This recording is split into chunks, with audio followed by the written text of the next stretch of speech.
विजयपुर और बुधनी में हो रहे उपचुनाव के बीच बयानबाजियों ने मध्य प्रदेश के सियासी टेम्परेचर को अब बढ़ा दिया है। सुर्खियों में रहे एमपी के पूर्व गृह मंत्री और भारतीय जनता पार्टी के मौजूदा विधायक भूपेंद्र सिंह ने अब कांग्रेस छोड़कर बीजेपी में शामिल होने वाले नेताओं को आड़े हाथों ले लिया है।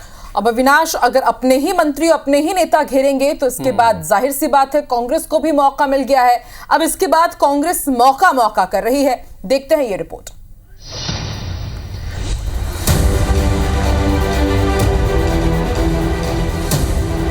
अब कोई कहे कि हम ऐसे लोगों को स्वीकार कर ले पार्टी में, पार्टी करे ना करे पर मैं कभी स्वीकार नहीं करता।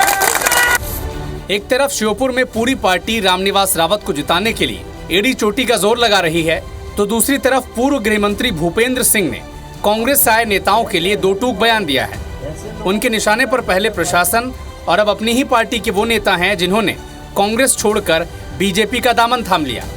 भूपेंद्र सिंह ने बीजेपी के कार्यकर्ताओं की निष्ठा की बात करते हुए ये तक कह दिया कि पार्टी कांग्रेसियों को स्वीकार करे या न करे, लेकिन वो कांग्रेस से बीजेपी में आए नेताओं को स्वीकार नहीं कर सकते।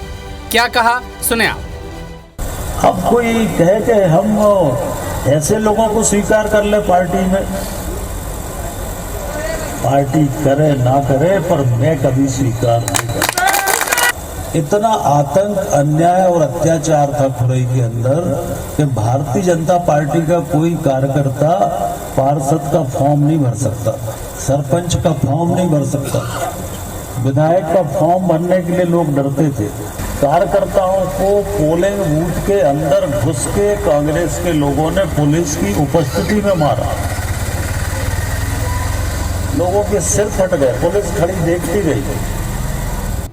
भूपेंद्र सिंह के बयान को कांग्रेस ने हाथों हाथ लिया और इसे विजयपुर से बीजेपी प्रत्याशी रामनिवास रावत से जोड़ते हुए बीजेपी में सब कुछ ठीक नहीं होने का दावा तक कर दिया। भूपेंद्र सिंह जैसे बड़े नेता अगर इस तरह की बात कर रहे हैं तो आप सोचिए कि किस तरह की तकलीफ दोनों तरफ है। जो कांग्रेस से गए हुए लोग हैं आज उनको भी समझ में आ गया होगा कि उनकी हैसियत क्या है। कांग्रेस से गए हुए जो कार्यकर्ता हैं उनकी पीड़ा भी आज के इस लेवल की ऊपर होगी कि उनको भारतीय जनता पार्टी सिर्फ सौदे के लिए लेकर आई थी। सीधे तौर पे बीजेपी में गुटबाजी चरम सीमा पे है। इधर बीजेपी के प्रदेश अध्यक्ष वी.डी. शर्मा ने बीजेपी में शामिल होने वाले नेताओं को पार्टी की ताकत बताई, साथ ही भूपेंद्र सिंह को पार्टी फोरम में बात रखने की नसीहत भी दे डाली। भारतीय जनता पार्टी के कामों से प्रभावित होकर अगर कोई भाई और बंधु आए हैं, भारतीय जनता पार्टी उनका तहे दिल से स्वागत करती है।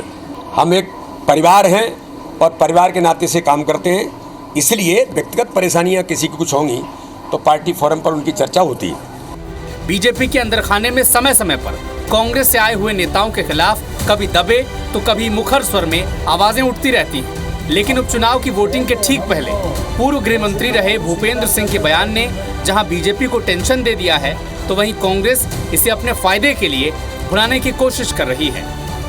विवेक पटैया, IBC 24, भोपाल।